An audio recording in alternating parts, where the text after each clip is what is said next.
नमस्कार मंडळी, तुम्हा सर्वांचं नवीन एका व्हिडिओमध्ये खूप खूप स्वागत आहे. आता तुम्ही म्हणाल कपड्यामध्ये दही बांधून ही कुठली रेसिपी, पण ही रेसिपी अगदी छान चवीची असणार आहे बरे का. आता ही रेसिपी एकदम आगळीवेगळी कमी साहित्यामध्ये अगदी 3 साहित्यामध्ये बनवून तयार होते. आता ही नेमकी रेसिपी काय असेल पाहण्यासाठी व्हिडिओ मात्र कुठेही स्किप न करता शेवटपर्यंत बघा. चला तर मग वेळ न करता आजच्या व्हिडिओला सुरुवात करूया. सुरुवातीला गॅसवरती पॅन ठेवला आहे आणि पॅनमध्ये ना 1 कप इतकं दूध घेणार आहोत. दूध अगोदर गरम केलेलं साईसकटच घेतलेलं आहे बघा.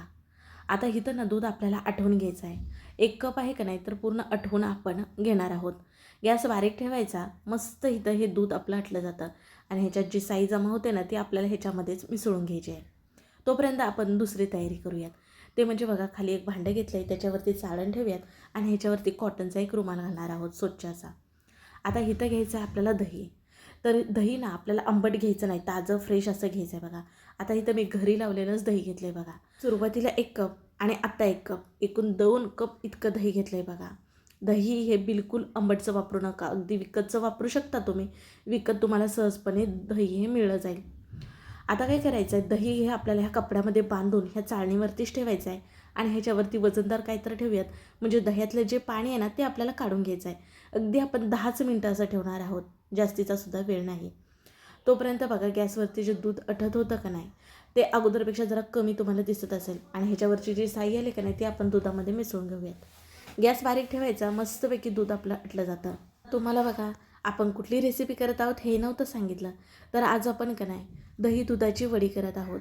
आता तुम्ही ही वडी नेमकी कधी खाल्ली का मला कमेंटमधून करून सांगा. शिवाय कधी ही रेसिपी केली का ते सुद्धा सांगा बरं का. आता 10 मिनटानंतर बघा दूध आपलं अगोदरपेक्षा थोडं आटलेलं आहे आणि जे दह्यामधलं जे पाणी होतं ना ते पूर्णपणे कमी झालेलं आहे. मग ह्याच्यावरचं जे वजन काढलेलं आहे खलबत्ता ठेवला होता मी आणि बघा दही छान असं कोरडं झालेलं आहे, पाणी नाही आहे ह्याच्यामध्ये बघा. अगोदर ज्यावेळेस आपण दही घेतलं तर किती जास्त दिसत होतं बघा आणि ह्याच्यातलं आता पाणी पूर्णपणे निथळलेलं आहे, तर आपलं हे दही पूर्णपणे कमी झालेलं आहे बघा. असं दही बघा आपण श्रीखंड करण्यासाठी वापरतो, ह्याला चक्कासुद्धा म्हणू शकता. आणि बघा पाणी भरपूर असं निघालेलं आहे. हे पाणी टाकून द्यायचं नाही. तुम्ही भटुरी करत असाल त्याची कणिक मळण्यासाठी वापरू शकता, चपातीची कणिक मळण्यासाठी वापरू शकता. खूप फायदेशीर असं पाणी आहे बरं का, दहीचं आहे ते. आता हे गाळणीने आपण दही जे आहे ते गाळून घेणार आहोत. जसं पुरण गाळतो का नाही तसं. नाही घेतलात तरीसुद्धा चालेल, पण कसं आहे माहिती आहे का, आपण ह्याच्यातलं पाणी गाळून घेतल्यामुळे का नाही दही हा जो चक्का आहे तो घट्ट झालेला आहे. मग छान एकसारखा मऊ होण्यासाठी ना आपण गाळणीने गाळून घेणार आहोत. म्हणजे कसं ह्याच्यामध्ये बिलकुलसुद्धा गुठळ्या राहत नाहीत असं गाळणीने गाळून घेतल्यामुळे.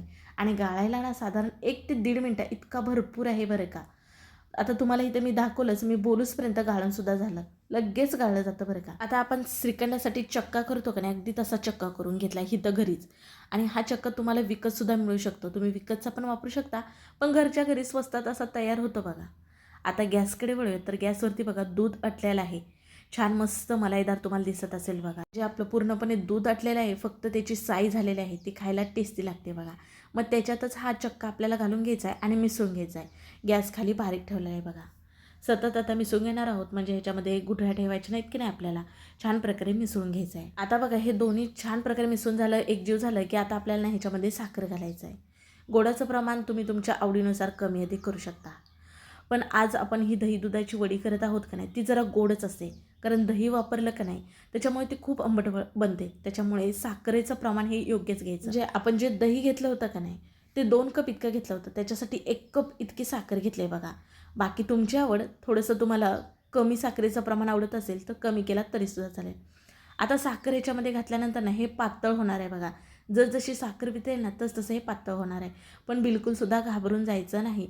शेवटी तुम्हाला रिझल्ट ह्याचा समजणारच आहे. बिघडण्यासारखं काहीच नाही, घाबरून जायचं नाही. छान घट्ट होतं. आता तुम्ही ह्या वडीला कुठलाही रंग न वापरता केलात तरीसुद्धा चालेल, पण हलका छान पिवळसर रंग येण्यासाठी ह्याच्यामध्ये मी काही केशरचे धागे घातलेत बघा. अगदी केशर दुधामध्ये पाण्यामध्ये भिजवून घातला तरीसुद्धा चालेल, पण हिथं आपण हे शिजवणारच आहोत की नाही त्याच्यामध्ये खूप छान असा रंग येतो केशरचा.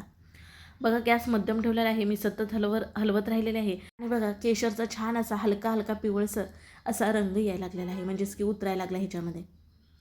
आता तुम्हाला हे पातळ दिसत असेल का नाही, जसं आपण परतू का नाही तसं तसं घट्ट व्हायला लागलं आहे बघा. आणखीन छान तांबूस रंग आलेला आहे बघा. हा केशरचाच कुठलाही रंग वगैरे ह्याच्यामध्ये वापरलेला नाही.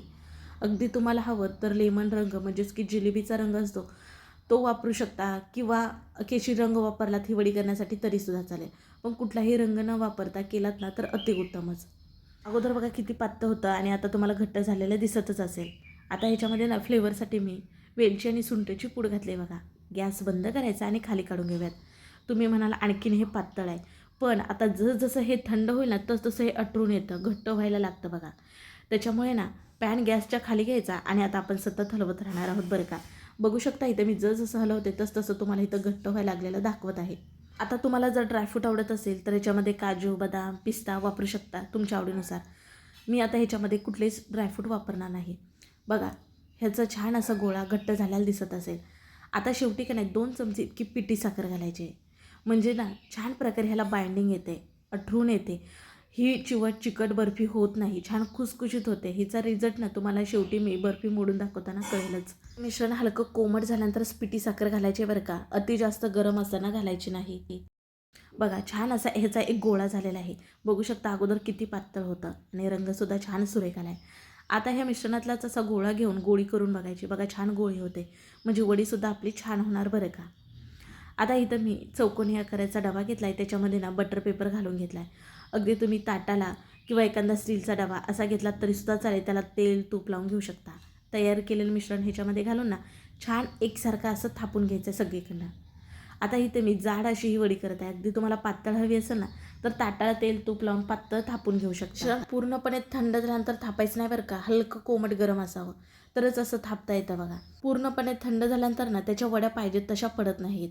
म्हणजे हे मिश्रण ना छान प्रकारे सेट होतं का नाही म्हणून. हलकं गरम कोमट आहे का नाही तोपर्यंतच असं थापून घ्यायचं बघा. छान असं एकसारखं थापून घेतलेलं आहे. आता वरून ना थोडीशी इथं मी बदामाचे काप घालत आहे. तुम्ही तुमच्या आवडीनुसार घालू शकता. जसं की वेगवेगळे ड्रायफ्रूटचे काप घालू शकता. अगदी काहीच नाही घातलात ना तरीसुद्धा चालेल बरं का. हलकं असं ना दाबून घेत आहे बघा, म्हणजे जे ड्रायफ्रूटचे तुकडे आहेत ना ते चिटकून बसतील म्हणून. आता हे का नाही आपण 10 मिनटं असंच ठेवणार आहोत थंड होण्यासाठी, छान प्रकारे सेट होण्यासाठी. अगदी फ्रीजमध्ये वगैरे ठेवण्याची बिलकुलसुद्धा गरज नाही. एक 10 ते 15 मिनटानंतर पाहत आहे. बघू शकता बोट लावून बघितलं तर छान प्रकारे हे आपलं सेट झालेलं आहे. म्हणजेच काय, आता आपण ह्याच्या वड्या पाडू शकतो. आता तुम्हाला ज्या आकारामध्ये वड्या पाहिजेत, छोट्या मोठ्या, त्या आकारामध्ये ना तुम्ही पाडू शकता. अगदी बघा आपण ना 1 कप दूध आणि 2 कप दही वापरून ना ही छान प्रकारे वडी केली. अगदी आंबट गोड खूप छान लागते.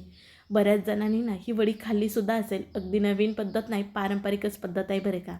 आता कोणी ही वडी खाल्ली ना नक्की मला कमेंटमध्ये कळवा. बिलकुलसुद्धा चिकट चिवट होत नाही, मस्त खुसखुशीत होते बघा. ह्याच्यामध्ये कुठलाही रंग वापरलेला नाही, फक्त केशरमुळे इतका छान ह्या वडीचा रंग आलेला आहे. आणि आता इथं कापून घेतल्यात मी छान चौकोनी आकारामध्ये. आणि बघा तुम्हाला जवळून दाखवते, टेक्स्चर बघू शकता अगदी छान झालेले आहे. लहानांपासून मोठ्यांपर्यंत सर्वांना ह्या वड्या आवडतात. बऱ्याच जणांना बघा जेवल्यानंतर काहीतरी गोडधोड खायची हवी सवय असते. तुम्ही ही वडी एकदा बनवलात ना तर अगदी 8 ते 10 दिवस फ्रीजच्या बाहेर खराब होत नाही. आणि फ्रीजमध्ये काय 15 दिवस, महिनाभर खराब होत नाही, तुम्ही खाऊ शकता. बरोबर अगदी 10 ते 15 मिनटामध्ये ही वडी बनवून तयार होते. बिघडण्यासारखं काहीच नाही आणि साहित्यसुद्धा अगदी मोजकंच आहे. आता बघा तुम्हाला इथं मी वडी मोडून दाखवली. अगदी छान खुसखुशीत झाले बघा. अगदी तुम्हीसुद्धा नक्की करून मला कमेंटमध्ये कळवा तुमची वडी कशी झाली. मग व्हिडिओ जरासुद्धा आवडला तर पटकन एक लाईक ठोका, व्हिडिओ शेअर करा आणि हो चॅनलला सबस्क्राईब करायला विसरू नका. चला मग पुन्हा भेटू अशा नवीन एका रेसिपीमध्ये. तोपर्यंत बाय.